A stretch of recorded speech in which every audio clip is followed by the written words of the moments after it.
Hello, Sasquatch here, back again with another story. This time I'm going to tell you a story of when I was in my 40s. I had a dog named Polly, hunting dog. Polly was a tree and walker coon hound, and she had a really, really deep voice. You could hear her for miles away. So Polly had puppies, 5 puppies to be exact. And they were born in the middle of hunting season. I couldn't hunt them that year, but it was on into February, and the puppies were about 7 months old. They were big enough to go out and mess with game a little bit, but they were still going to act like a bunch of puppies. So I went down to the hunting club. I had the puppies out. We're walking down the dirt road, and I'm thinking that maybe we might scare up a rabbit or something, and the puppies might decide to chase it, or I might even see a deer, and they might do it. Who knows? They're puppies. So I had Polly with me too, and Polly was in the truck. And I'm out walking with the puppies, and Polly started barking in the truck. And she normally didn't do that, so I figured there was something close by. So I let Polly out, and as soon as her feet hit the ground, she turned and went into a block of woods and started opening. That means barking. And boy, was she barking and barking and barking. I said to myself, there must have been a deer right over there. Polly's barking at a deer. And one by one, the little puppies turned and ran out of the dirt path and into the woods to their mama. And it was just a couple of minutes later, instead of one dog barking, I had 6 dogs barking. Their mama was barking, and all 5 little puppies were barking. Well, I've got tracking collars on them, and I'm watching them on the GPS. And they turn and make a beeline for this intersection that I can easily get to. So I hopped in the truck and headed down to the intersection so that I could watch and see what they were chasing. And I heard them coming. It sounded like a roar coming through the woods. Arr, arr, arr. It's kind of what Polly sounded like. She did it much better than I did, but that's what she did.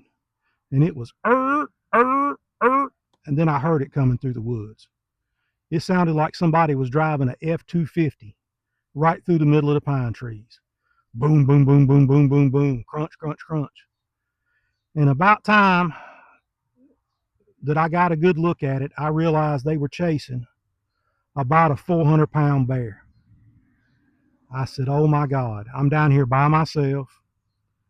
I've got maybe 2 or 3 leashes, and they're chasing a bear. And it's not bear season.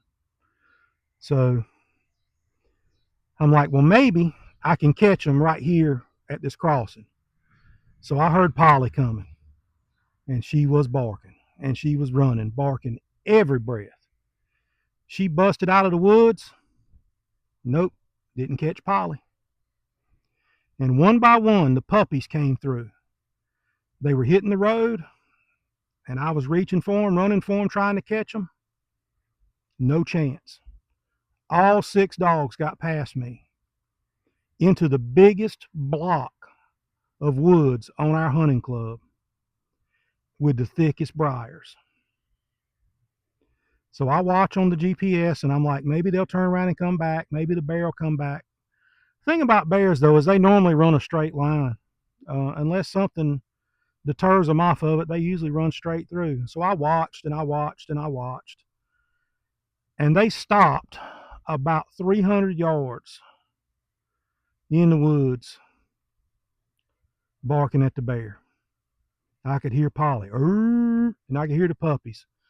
Sometimes the puppy sounded like a grown dog, and sometimes they sounded like a puppy. They were in that stage where their voices were changing. But they were barking. Polly was barking. And I waited and I waited. And I finally said, well, she's not going to bring them out. I'm going to have to go in there. So I gathered up what leashes I had. I put on a heavy coat, and I started walking. And I'm calling the whole time. And I see one of the puppies coming towards me. on the GPS. I'm like, well, good. That's one of the puppies. And I met that puppy on the trail. I was about 100 yards from the bear. And another puppy came to me. I'm like, well, great. I've only got Polly and three puppies to deal with now. So I got in there where the bear was, and the bear had backed up into some briars and was just sitting there looking at the dog and the puppies. And I reached down and got a hold of Polly and put a leash on her and pulled her back and thought, well, if the bear don't mess with the puppies, I'll grab the puppies, but maybe the puppies will come with their mama. So I pulled her back and pulled back about, I don't know, 25, 30 yards. And sure enough, both the other puppies came with me. So here I am leading Polly out of the woods, all the puppies in tow, just like little ducklings following behind us. We got out to the truck, and when I got to the truck, I loaded everybody up and I went home. I had had enough for that day. It's fun, but it's a lot more fun when there's some other people with you. And it's a whole lot more fun when you're by yourself and don't have a gun with you, when the dogs don't chase a bear. That just was not my thing. So if you like the story, subscribe to the channel, like the video, share it with people you know, share it with people you don't even like. Help me out. I need all the help I can get. Also, my videos are now available on Spotify. They're available on Apple Podcast. And I'll be doing hunting stories, fishing stories.